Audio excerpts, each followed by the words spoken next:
하나님 말씀은 열왕기하 3장 13절 말씀부터 20절 말씀이 되겠습니다.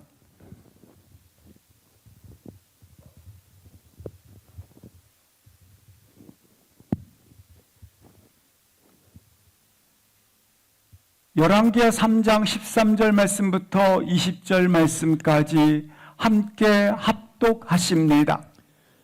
엘리사가 이스라엘 왕에게 이르되 내가 당신과 무슨 상관이 있나이까? 당신의 부친의 선지자들과 당신의 모친의 선지자들에게로 가소서 하니 이스라엘 왕이 그에게 이르되 그렇지 아니하니이다. 여호와께서 이 세 왕을 불러 모아 모압의 손에 넘기려 하시나이다 하니라. 엘리사가 이르되 내가 섬기는 만군의 여호와께서 살아계심을 두고 맹세하노니 내가 만일 유다의 왕 여호사밧의 얼굴을 봄이 아니면 그 앞에서 당신을 향하지도 아니하고 보지도 아니하였으리이다. 이제 내게로 검은 고 탈 자를 불러오소서 하니라. 검은 고 타는 자가 검은 고를 탈 때에 여호와의 손이 엘리사 위에 있더니 그가 이르되 여호와의 말씀이 이 골짜기에 개천을 많이 파라 하셨나이다. 여호와께서 이르시기를 너희가 바람도 보지 못하고 비도 보지 못하되 이 골짜기에 물이 가득하여 너희와 너희 가축과 짐승이 마시리라 하셨나이다. 이것은 여호와께서 보시기에 작은 일이라. 여호와께서 모압 사람도 당신의 손에 넘기시리니 당신들이 모든 견고한 성읍과 모든 아름다운 성읍을 치고 모든 좋은 나무를 베고 모든 샘을 메우고 돌로 모든 좋은 밭을 헐리이다 하더니 아침이 되어 소재 드릴 때에 물이 에돔 쪽에서부터 흘러와 그 땅에 가득하였더라. 아멘. 인간은 태어나면서 죽을 때까지 항상 선택에 직면하게 됩니다. 이 선택에 따라 인생의 삶이 결정되어지고 그리고 그 선택을 따라 책임을 지게 됩니다. 그래서 우리는 무엇인가를 선택할 때마다 항상 이 사실을 기억해야 합니다. 자신의 인지적 한계를 인정해야만 합니다. 선택 앞에서 우리가 항상 가져야 될 태도는 겸손입니다. 나도 언제든지 오류를 범할 수 있고 그리고 감정의 함정에 빠질 수 있다고 하는 그 연약함을, 그 한계를 인정하는 것입니다. 그것을 우리는 성경에서는 겸손이라고 표현을 합니다. 믿음의 사람들에 있어서 이 겸손은 모든 것을 하나님 앞에 물어야 한다고 하는 것입니다. 모든 선택에 있어서 항상 물어야 합니다. 우리는 커피를 마신다, 무엇을 마실까 선택을 하는 작은 선택에서부터 또 중요한 결정적 선택에 이르기까지 모든 선택에 있어서는 항상 하나님께 물어야 합니다. 항상 물을 뿐만 아니라 동시에 듣는 것이고 들은 것에 대해서 행하는 것입니다. 이것이 우리 인생의 선택에 있어서 가장 지혜롭고 겸손의 태도가 되는 것입니다. 오늘 본문의 배경은 북이스라엘이 10지파를 아합과 이세벨이 통치하고 있었을 때입니다. 남유다는 이 북이스라엘과 달리 여호사밧이 통치하고 있습니다. 그 당시 선지자는 엘리사 선지자가 됩니다. 근데 이 북이스라엘 왕이었던 아합과 이세벨이 때가 되자 아합이 죽게 되었고, 그리고 이어서 여호람이 왕위가 됩니다. 왕이 되었을 때에 다윗 때부터 조공을 바쳤던 모압 민족이 이 아합의 후계자였던 여호람에게 다시는 내가 우리 민족이 조공을 바치지 않을 것이라고 반역을 일으키게 됩니다. 결국 조공을 바치지 않겠다고, 당신의 나라에 이제는 의존하지 않겠다고 이렇게 거부를 하게 됩니다. 그러자 즉시 이 여호람이 전쟁을 선택하게 되었다는 본문이 오늘 본문이 된다고 하는 것입니다. 6절, 7절 말씀을 보시겠습니다. 6절, 7절 말씀에 보시면 이렇게 기록되어 있습니다. 그때에 북이스라엘 왕이었던 여호람 왕이, 사마리아는 북이스라엘의 수도이기 때문에 사마리아에서 나가, 7절 보시겠습니다. 여호람 왕이 나가 또 가서 또 보면 나와 함께 이렇게 표현했던 이 본문들은 나가, 가서, 내가, 이렇게 계속해서 이것들은 뭘 표현하냐면 사건의 동작이 연속적으로, 즉각적으로, 지체 없이 계속되고 있다고 하는 것입니다. 그러니까 여호람이 전쟁을 결정을 하고 선택을 하고 즉시 남유다 왕이었던 여호삽에 가서 연합군을 조직하자고 그에게 요청을 하게 되었고, 또 즉시 그가 아람 왕에게 가서 이 길을 내어 우리와 동맹을 하여 모압을 치자, 이렇게 사건의 모든 것들이 선택에 있어서 즉시 연속적으로 진행되고 있음을 설명해 주고 있습니다. 한 나라의 왕이요, 그리고 국가적 위기 상황에 처해 있었던 이 여호람은 이처럼 하나님께 묻지도 않고 자기의 즉각적인 선택을 통해서 그가 추진하고 일을 이루어가는 것을 볼 수 있다고 하는 것입니다. 게다가 7절 말씀에 보시면 그가 이렇게 표현하고 있습니다. 나를 배반했다. 모압이 나를 배반했다.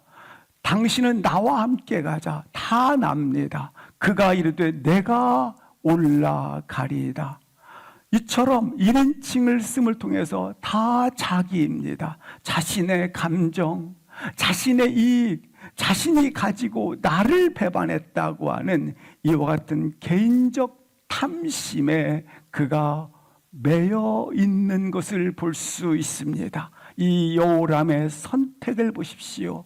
자신의 이와 같은 탐심과 그리고 자신의 이와 같은 감정에 의해서 선택을 하고 있는 것을 볼 수 있다고 하는 것입니다. 그래서 그는 즉시 이렇게 전쟁을 선택하게 된 것입니다. 내가 모압을 치리라. 그들을 살해하리라. 이 모압이 배반했다는 소식을 듣고 이처럼 연속적으로 즉각적으로 지체 없이 군대를 소집하고 그리고 남유다와 동맹을, 그리고 에돔과 동맹을 맺고 연합군을 조직하였더라. 이렇게 7절까지 말씀을 해주고 있습니다. 8절 9절을 보시겠습니다. 이 여호람은 모압을 공격하기 위해서 이제 남유다의 왕이었던 여호사밧에게 어떤 루트를 통해서 우리가 그들을 칠까라고 요청을 하게 되자 두 길 중에서 이 여호사밧은 루트를 이렇게 제시를 하게 됩니다. 우리가 요단강을 건너서 에돔 광야를 통과한 후에 에돔 지역을 통과한 후에 그리고 남쪽에서 모압을 공격하자라고 동시에 여호사밧도 이렇게 즉각적으로 하나님께 묻지 않고 치겠다고 결정을 하게 된 것입니다. 이처럼 여호람과 그 여호사밧은 그들의 매우 신중하고 합리적이고 전략적으로 선택해서 모압을 치자라고 이렇게 결정을 하게 되었다고 하는 것입니다. 그러나 그 결과는 어떻습니까? 9절 앞도 가시겠습니다. 그 결과 시작. 이스라엘 왕과 유다 왕과 에돔 왕이 가더니 길을 둘러 간지 7일에 군사와 따라가는 가축을 먹일 물이 없는지라. 그들의 전략적 전술에 따라서 그들은 에돔 광야길을 7일 동안 갔지만 결과는 물이 없는지라. 7일 동안 한 모금의 물도 마실 수 없었다라고 하는 겁니다. 광야길은 우리가 잘 아시는 것처럼 우리나라처럼 이렇게 좋은 기후가 어디 있습니까? 50도, 60도. 이 걸을 수 없는, 하루도 물이 없으면 견딜 수 없는 곳입니다. 근데 7일 동안 한 모금의 물도 마실 수 없었다라고 말씀을 하고 있다고 하는 것입니다. 군대 출정에 앞서 싸워보기도 전에 그들은 결국 죽을 수밖에 없는 위기에 처해져 있다고 하는 것입니다. 전쟁의 승패는 아무 관련이 없어요. 이미 다 물이 없어 가랬기 때문에 그들은 결국 전쟁을 수행할 능력마저도 상실한 채 절망적 위기에 빠져 있었다라고 하는 것입니다. 그렇습니다. 이처럼 자기 인식의 한계를 인식하고 그리고 자기 존재에 대한 겸손이 없이 다른 표현으로 말하면 여호와께 묻지도 않고 그들은 그들의 선택을 하였다고 하는 것입니다. 그 선택의 결과가 오늘 9절에 이렇게 표현되어져 있는 것입니다. 분명히 승리의 유일한 길은 반드시 여호와 하나님께 있었는데 그 선택에 있어 하나님을 배제하고 있는 이들의 모습을 볼 수 있습니다.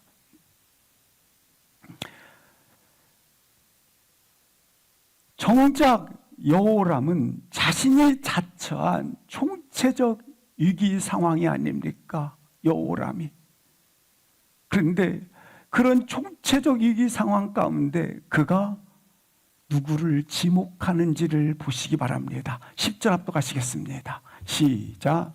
이스라엘 왕이 이르되 슬프다. 여호와께서 이 세 왕을 불러 모아 모압의 손에 넘기려 하시는도다 하니.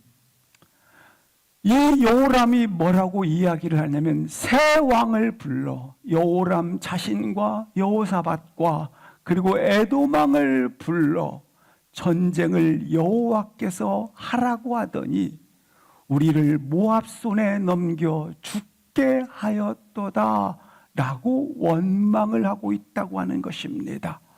우리로 여호와께서 모압 손에 넘겨 죽게 하였도다. 그리고 하는 말이 슬프다. 이런 존재는요, 슬퍼요.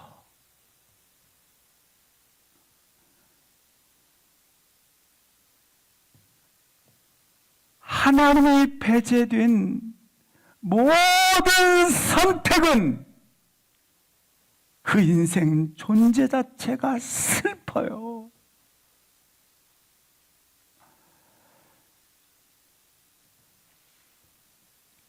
그는 여기 보시죠. 여호람은 모든 상황, 지금 이 상황, 자신의 처지를 누가 그랬다고 그래요? 여호와께서 하시는도다. 하나님을 가해자로 몰아붙이고 있어요. 하나님께서 언제 새 왕을 불러 모으라, 모압과 전쟁하라 하신 적이 있으신가요? 자신이 선택해서 총체적 위기에 직면해 있자 그는 하나님이 그랬다고 하나님을 가해자로,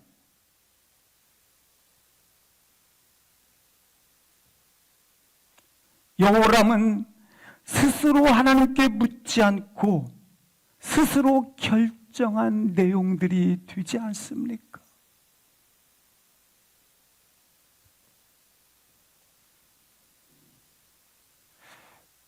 본인 스스로 하나님께 묻지도 않고 전쟁의 위기 속에 자기가 빠지자 엉뚱하게도 하나님을 원망하고 있는 것입니다. 성경에서 이런 자를 뭐라고 표현하느냐면 잠언서 19장 3절 합독하시겠습니다. 사람이 미련함으로 자기 길을 굽게 하고 마음으로 여호와를 원망하느니라. 사람이 미련함으로 자기 길을 스스로 굽게 하고 마음으로 여호와를 원망하는도다. 여호람이 그랬어요. 그 여호람이 그랬다면 나는 안 그런가? 과연 여호람뿐인가? 기도로 묻지 않는 나, 듣지 않는 나, 모든 것들, 직장, 결혼, 사업, 만남, 나 스스로 다 여호와를 배제한 채, 그래서 그것들이 조금만 힘들면 왜 막지 않았어요, 하나님? 왜 그 길을 걷게 하셨어요, 하나님? 왜 나를 여기에 보내셨어요, 하나님?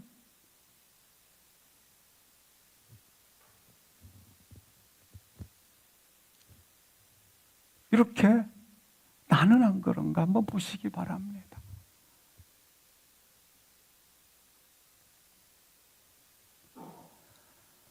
사랑하는 성도 여러분, 온전한 선택을 위해서 항상 하나님께 물을 수 있기를,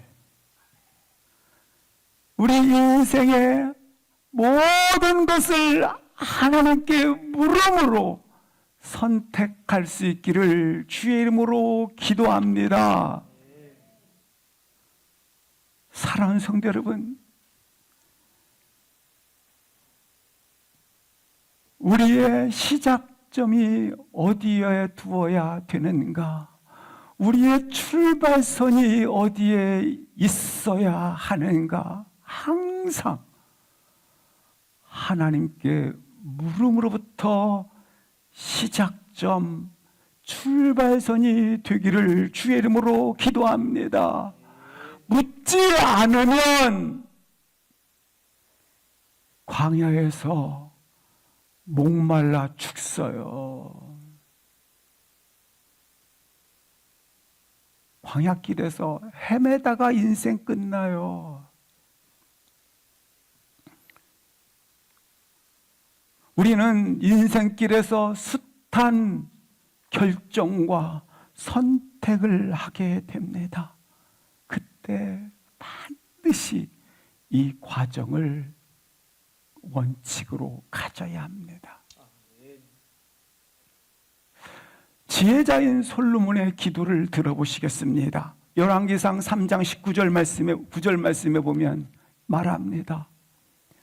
솔로몬이 듣는 마음을 종에게 주사 분별하게 하옵소서.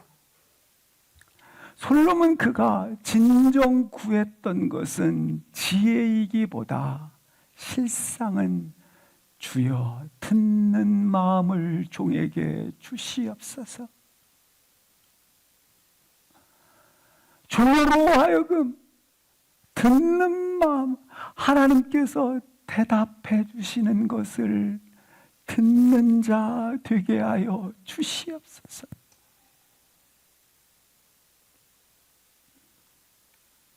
사랑하는 성도 여러분, 하나님 앞에서 먼저 듣고 들을 수 있는 마음이 나의 모든 선택과 결정의 전제가 되기를 기도합니다. 나의 선택과 결정에 있어서 나의 경험이, 나의 상식이, 나의 뭐가 아니라 하나님께 묻고 듣고 순종하는 것이 전제가 되어지는 결정, 선택이 되기를 주의 이름으로 축복합니다. 그 응답이 실상 나의 인생의 출발선이 되게 하시고 그 물음이 나의 인생의 시작점이 되시기를. 하나님이 배제된 채 자꾸 선택하고 결정하는 그 습관, 버릇들이 회복되어지기를 주의 이름으로 축복합니다. 이제 이 위기를 직면했어요. 그때 역시 하나님의 사람이었던 여호사밧은 그 위기 상황 가운데 어떻게 하는지 11절, 12절 말씀을 보시겠습니다. 여호사밧이, 이 여호람은 원망했지 않아요? 위기 상황 가운데. 근데 여호사밧은 동일하게 처음에 이 여호사밧도 그렇게 하나님께 묻지 않고 듣지 않고 선택하고 결정해서 여기까지 왔어요. 근데 그는 역시 하나님의 사람입니다. 여호사밧은 이렇게 말합니다. 우리가 여호와께 물을 만한 여호와의 선지자가 여기 없느냐. 여호람이 하나님을 탓하고 그리고 감정에 빠져 있는 선택을 하였지만 여호사밧은 처음에 시작은 잘못되어 실패했지만 그러나 다시 여호와께 묻고 있습니다. 주님을 찾고 있습니다. 이 위기의 순간에 하나님의 음성을 구하고 있다고 하는 것입니다. 우리도 결정적 위기의 순간에 가장 필요한 것이 무엇인가? 그 위기를 뚫고 가는 능력, 말씀을 찾아야 되는 거예요. 오늘 보십시오. 그 위기를 뚫고 나아가는 그 능력, 말씀을 찾아야 돼요. 오늘 여호사밧이 여호와께 물을 만한 여호와의 선지자가 여기 없느냐? 위기를 만난 하나님의 사람들이 다시 승리의 길을 가기 위해서는 반드시 여호와께 물어야 합니다. 여호와께 물어야 합니다. 왜냐하면 여호와께서 모든 답을 가지신 분이시기 때문에 그러한 것입니다. 오늘 본문을 주의 깊게 보시면 여호와께 물을 만한 여호와의 선지자가 여기 없느냐라는 여호사밧의 질문에 이렇게 신하가 대답을 합니다.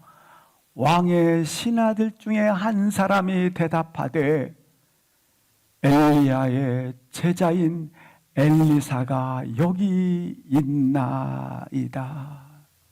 그렇게 보고를 합니다.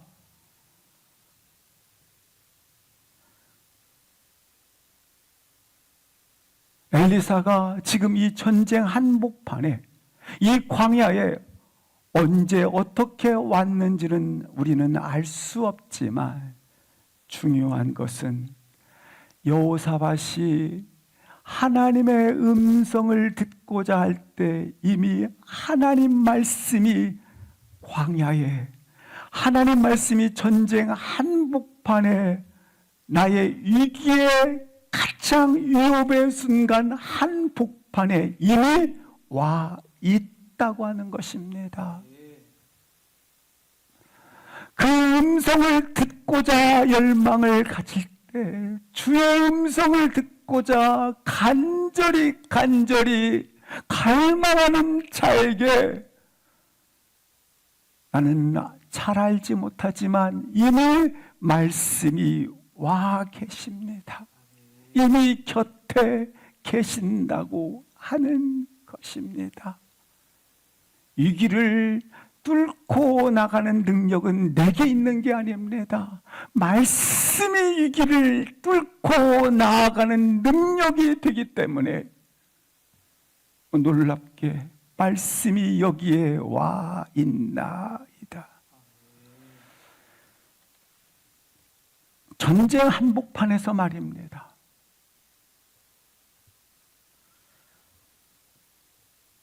우리가 주님 앞에 묻기만 하면 이미 말씀이 곁에 있어요. 가까이 있어요. 와 계세요. 어떤 상황에 있을지라도 깊은 그 속에 말씀이 가까이 와 계십니다.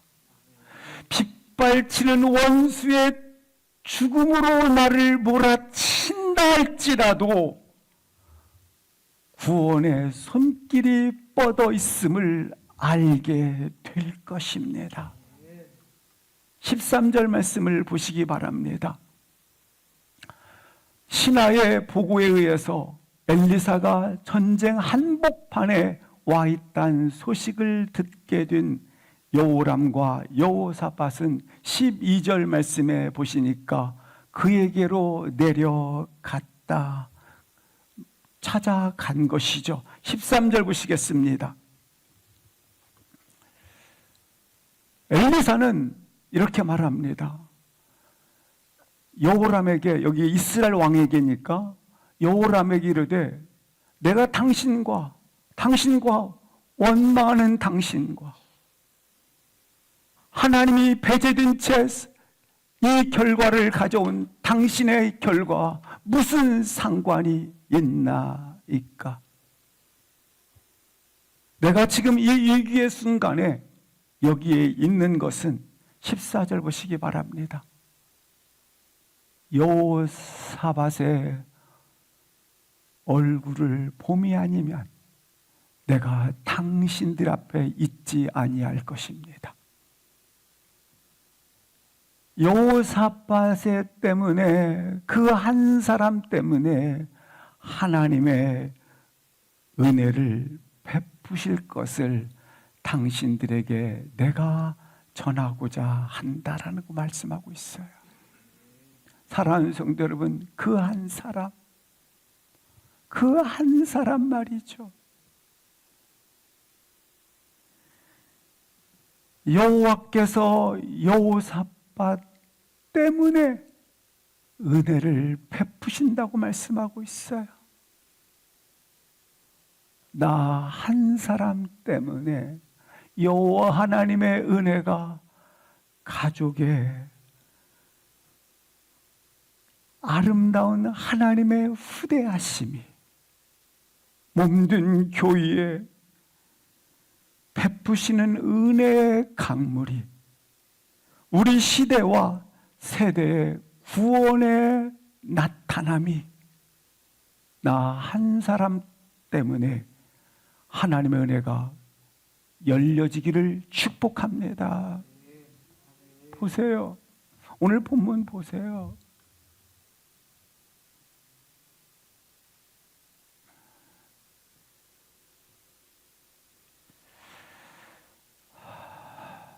엘리사는 이 왕들에게 한 가지 요청을 합니다. 15절 말씀 합독하시겠습니다. 이제 내게로 검은고 탈 자를 불러오소서 하니라. 검은고 타는 자가 검은고를 탈 때에 여호와의 손이 엘리사 위에 있더니 여호람과 여호사밧이 엘리사에게 가서 도움을 요청을 합니다. 그때 엘리사는 가장 먼저 한 것이 뭐냐면 검은고 탈 자를 불러오소서 하니라. 검은고 탈 자를 불러오라.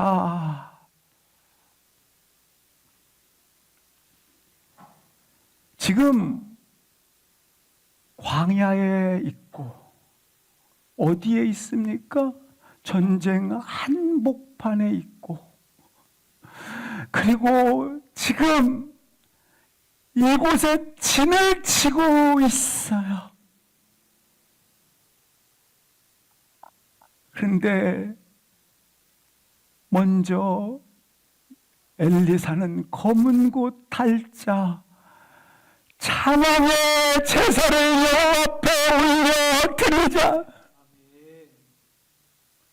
이 검은고 탈자를 부르라는 것은 준비하라는 거예요. 찬양의 제사를 여호와께 드릴 준비를 하라. 전쟁의 한복판에서, 광야길에서 진을 치고 있는 이들에게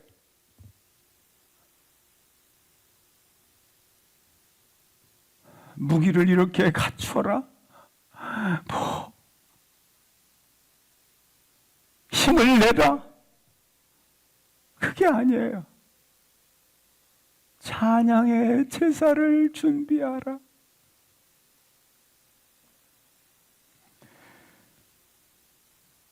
하나님 앞에 찬양의 제사를 준비를 하라. 우리도 주일 예배 좀 이랬으면 좋겠어요. 3, 40분 전에 다 나와서 찬양의 제사가 막 충만하게.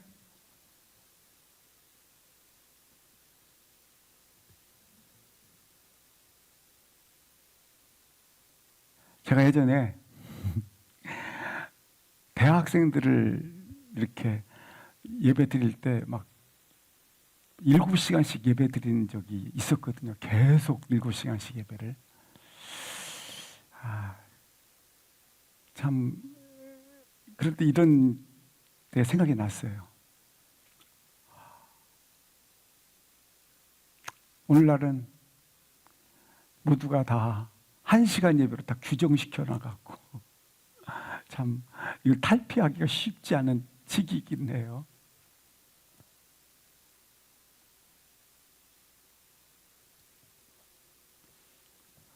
검은고 탈자를 찾고 있어요.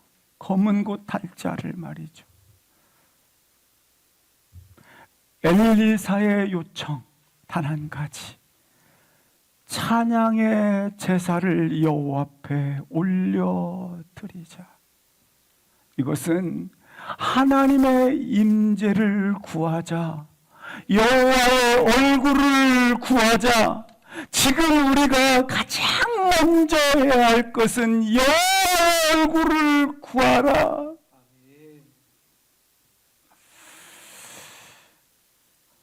하나님의 임재가 없이는 음성을 들을 수 없기 때문에, 그분의 얼굴을 구하지 아니하면 하나님의 선하신 능력을 경험할 수 없기 때문에 먼저 응답 전에 하나님의 임재가 있어야 한다. 자, 지금 7일 동안 지금 뭘 하고 있어요? 7일 동안 물이 없었잖아요. 뭐 한 모금 물도 못 마셔서 전쟁터에서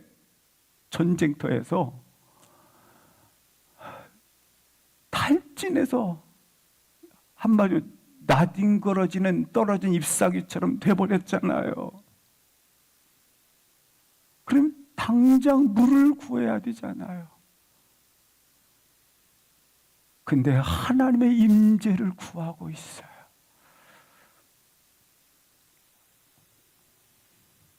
이것은 스승이었던 엘리야 선지자도 우리가 잘 기억하십니다. 3년 반 동안 비가 내리지 않을 뿐만 아니라 이슬조차 내리지 않았어요. 그때 누가 참신인가라고 하는 갈멜산 영적 전투를 벌이게 됩니다. 그럼 참신이다 그러면 어떻게 생각할 수 있습니까? 3년 6개월 동안 비가 내리지 않으니까, 이슬조차 내리지 않았으니까 비를 내리는, 내가 요구하는 것, 이거 한 가지만 이루어지면, 내가 가장 원하는 거 이 한 가지만 응답하면 가장 필요한 거 물 내려주는 거 아니겠습니까? 비를 내려 주십시오라고 하는 것이 엘리야의 기도 제목이 되었어야 할 거예요. 근데 엘리야는 그렇게 구하지 않아요. 오히려 12통의 물을 제단 앞에 부었어요. 이것이 너무 필요한데, 이것이 전부인데, 자신의 전부인데 말이죠. 이스라엘 민족의 3년 6개월 동안 비가 오지 않았기 때문에 이 물이 내가 그렇게 필요하는 그 응답 비가 내려야 되는데, 그런데 엘리야는 오히려 도랑에 물까지 채운 후에 성령이여 오시옵소서, 불을 내려 주시옵소서 구하게 됩니다. 왜 그렇습니까? 대부분의 신앙의 모습들은 내가 원하는 것 응답해주면 더 이상 여호와를 의지하고 여호와를 구하고 여호와를 찾을 이유가 없을 뿐만 아니라, 그런 하나님은 기계적 하나님과 기계적 인간이 될 뿐이라고 하는 겁니다. 오히려 살아계신 나와 참 아들과 하나님의 형상을 닮은 참 아들과 하나님과의 관계 때문이라고 하는 것입니다. 비만 내리면 되죠. 하나님은 나의 필요를 채워주시는 분이기는 맞지만, 나의 필요를 채워주기 때문에 참신이 아니라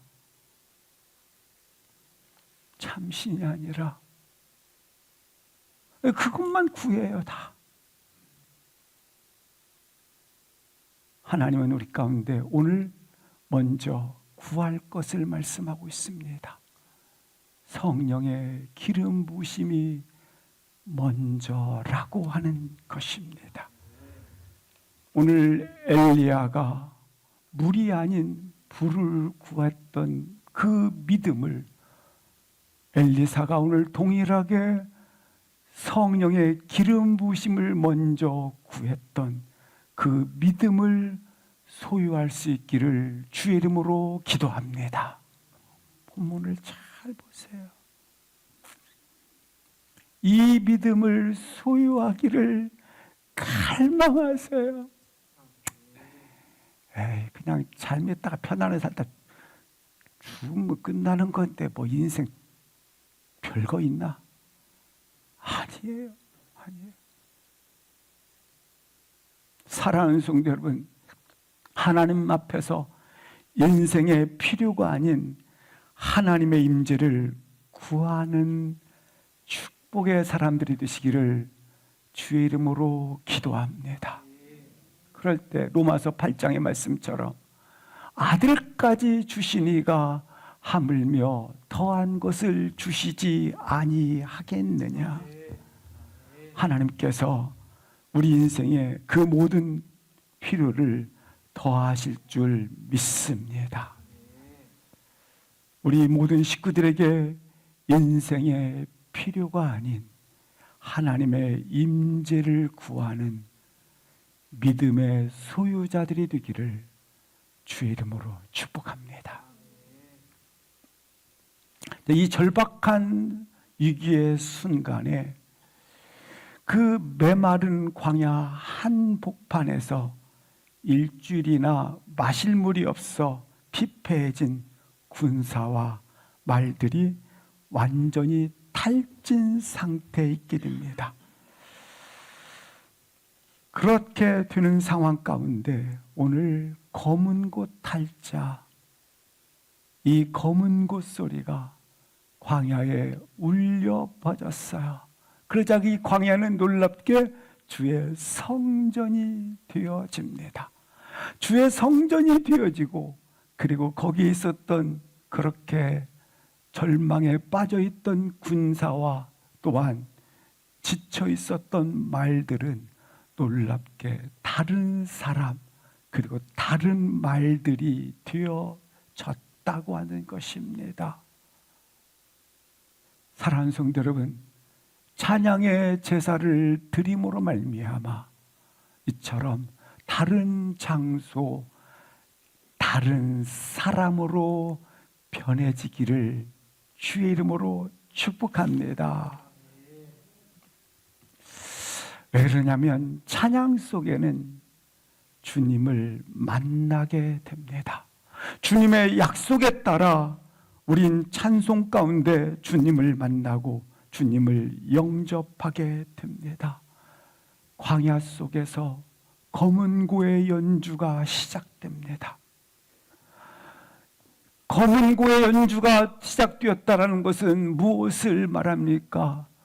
주의 옷자락으로 펼쳐진 주의 하늘과 이 찬양의 연주가 시작될 때에 주의 옷자락이 이 광야가 성전이 되어 충만하게 채워집니다.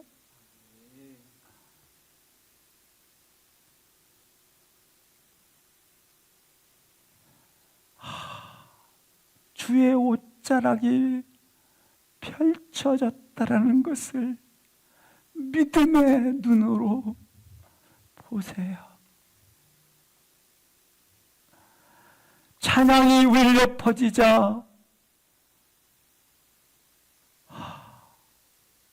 이 주님의 옷자락은 어찌 보면 우리 가운데 위로로 감싸신다라는 거예요.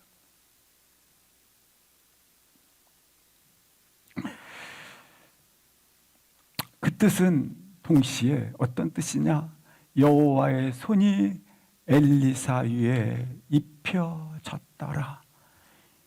하나님의 영광과 권세가 나타났더라. 그리고 하나님의 음성이 들려옵니다. 6절, 16절, 17절 말씀을 보시겠습니다. 거기에 보면 하나님의 음성이 어떻게 들립니까? 그가 이르되 여호와의 말씀이 골짜기의 개천들을 많이 봐라. 지금은 건기 때입니다. 건기 때문에 물이 한 모금도, 아니 물이 이슬조차 없습니다. 물이 한 방울도 없었기 때문에 전 지면이 말라버려 있습니다. 동시에 이 말을 쓰면 땅을 아무리 파고 파도 지하수가 나오지 않는다라는 겁니다. 그런 불가능에 물을 낼 수 있는 방법이 전혀 없다라는 것입니다. 전혀. 17절 말씀을 보시겠습니다. 지하수에서 물을 낼 수도 없을 뿐만 아니라 17절 바람도 비도 보지 못하였더라.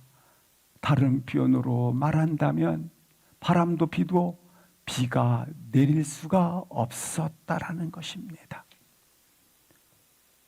지하수도 그리고 비도 내릴 수가 없었을 때에 여호와의 말씀이 골짜기에 뭐가 가득하리라? 물이 가득하리라. 하나님이 이 골짜기에 물이 가득하도록, 그래서 가득해서 가축과 짐승이 충만히 마시리라 하셨나이다. 분명히 인생은 끝났습니다. 가능성이 멈췄습니다. 그러나 하나님께서 시작이 되셨습니다. 그러나 하나님께서 물을 내셨습니다. 불가능을 가능케 하셨습니다. 인간의 어떤 지혜와 어떤 전략과 전술에 달려있는 것이 결코 아닙니다.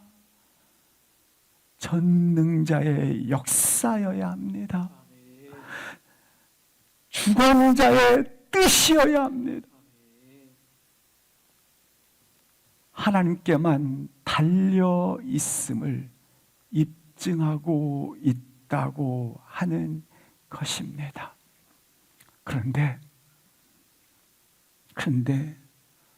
광야길에 7일의 물을 마시지 못하려고 허덕이는 인생은 여기에 있는 여호람과 그의 인생들인가? 아닙니다.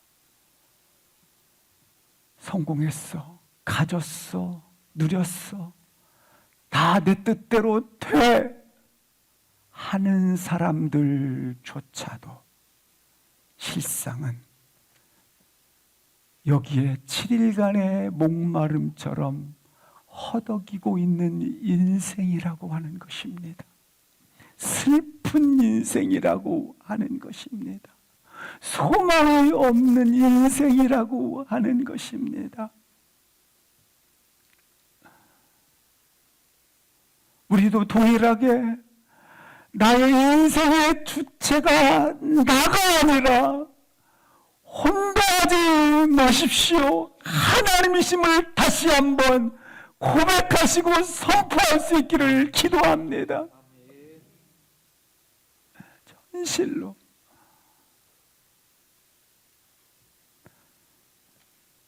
이 모든 인생의 주관자, 모든 것의 키를 하나님이 가지고 계심을 인정하는 믿음이 여러분 속에 가득하기를 기도합니다.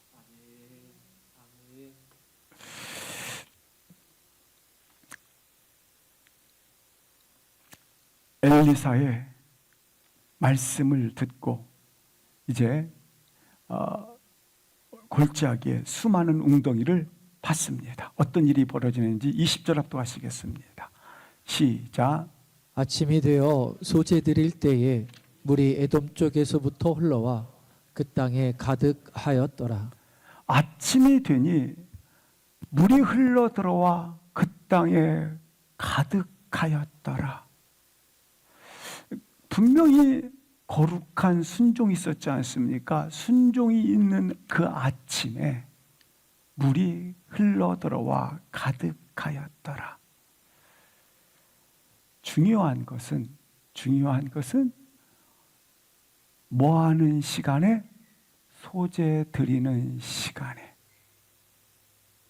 물이 가득하였더라. 소재 드릴 때에 물이 흘러 들어와 그 땅에 물이 가득하였더라. 이 소재 드린다고 하는 것은 어린 양을 잡아 하나님 앞에 드릴 때를 말합니다. 아침에 어린 양을 잡아 하나님께 예배 드릴 때에 하나님의 역사로 골짜기마다 물이 흘러 들어와 광야에 물이 가득하였더라. 전쟁의 한복판에서 광야의 그 같은 길에서 언제 소재를 드릴 때에 이 소재를 드리는 시간은 하나님의 계획된 시간입니다. 이 시간은 어떤 시간이냐? 어린 양의 예수 그리스도께서 자신을 희생제물로 피를 쏟을 때에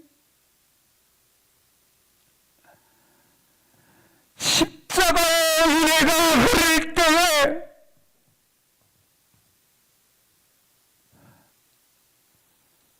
성경은 소재드리는 시간들에 응답의 역사가 진행되는 것을 반복해서 말씀을 해주고 있어요. 이 메마른 대지에 광야에 물이 흘러 들어온 시간이 언제입니까? 소재 드릴 때에. 여러분의 인생의 목마름을 적시고 여러분의 인생에 생명을 일으키는 시간은 언제냐? 당신이 소재를 드릴 때에. 마른 땅에 물이 넘쳐 흐르는 시간은 언제인가? 주님이 십자가의 희생제물을 드리는 그 때에, 십자가의 은총이 베풀어지는 그 시간에 우리 인생의 모든 그물들이 채워진다고 하는 것입니다. 이것은 예배에 대한 하나님의 응답입니다. 예배를 통해서 생명이 흘러들어오고 구원이 들어오고 소망이 들어옵니다. 마른 영혼 앞, 우리 영혼 앞으로 물이 흘러 들어오는 것입니다. 나의 영혼 속에, 연약한 육체 속에 깨어진 심령 안으로 생명의 강물이 흘러 들어옵니다. 언제? 소재 드릴 때에. 아멘. 잘 보십시오. 여호람과 여호사밧은 놀랍게 광야에 물이 흘러 들어오는 적심을 받게 되었습니다. 싸워보지도 못하고 죽을 위기에 있었던 그들이 이처럼 물이 가득 흘러 들어오는 것을 누리게 됩니다. 22절, 23절 보시겠습니다. 그뿐만 아니라 보면 이제 아침에 다른 광야에 진을 쳤던 모압 사람들은, 이 모압 사람들은 자기 나라를 지금 공격해 오기 때문에 모든 지역마다 철통방어를 하고 있습니다. 한마디로 다 문을 걸어 잠궜어요. 따라서 모압을 진격하기가 힘이 들었기 때문에 광야길을 택해서 요단강으로 남쪽으로 들러와서 치고자 했던 거예요. 근데 이 모압 사람들이 아침에 일어나서 어떤 일을 했냐면, 분명히 절대 물의 지하수에서 낼 수 없고 흐를 수 없고 비가 오지 않았으니까 또한 절대 물이 없는 곳으로 알고 있었어요. 알고 있다가 아침에 일어나 보니까 물이 지금 골짜기만 채워졌잖아요. 해가 물에 비치니까 아이고 붉은 피가 흐르는구나 이렇게 착각을 하게 됩니다. 붉은 피가 시냇물처럼 흐르는 것 같이 보였다라는 거예요. 23절 보시겠습니다. 그러자 피가 시냇물처럼 흐르고 있는 걸 봤으니까 그들이 하는 말이, 모압 사람들이, 이제 서로 연합군들이 서로 죽이는구나. 자, 노력하러 가자. 이 물에 비친 붉은 태양빛을 연합군들이 싸워서 생긴 강물, 웅덩이라고 본 것이죠. 뭘 못 봤어요? 하나님께서 놀랍게 물을 흘려보낸 것은 보지 못하고 그렇게 자신의 한계를 가지고 있는 인식으로만 보았던 거예요. 광야 한복판으로 물을 흘려보내시는 하나님을 신뢰할 수 있기를 기도합니다. 그들은 완전히, 이 모압 사람은 완전히 무장해제를 하고 연합군의 진지에 들어왔어요. 무량물 취하려니까 가볍게 와야 되지 않습니까? 그러니까 다 벗어놓고 온 거예요. 오히려 모압 사람들이 도간에 든 쥐가 돼버린 것이죠. 말씀을 정리하면서 오늘 이 자리, 이 시간 함께 드리는 이 예배가 우리 인생에 물이 들어오는 소재 시간이 되시기를 기도합니다. 물이 들어오는 소재의 예배 시간. 다른 표현으로 말하면 예수 그리스도의 십자가의 희생제물,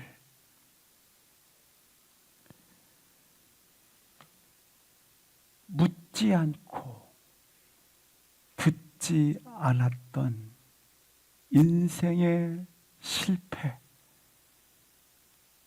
그것이 광야의 물 없는 빈 공간, 빈 웅덩이, 황폐한 광야의 전쟁터입니다. 기억하십시오. 묻지 않고 듣지 않고 걷는 길은 당신의 빈 웅덩이, 황폐한 광야의 전쟁터일 뿐입니다. 그러나 십자가의 은혜로 오늘 이 시간 다시 채워지기를 주의 이름으로 축복합니다. 우리 함께 일어나셔서 통성으로 잠시 기도하십니다.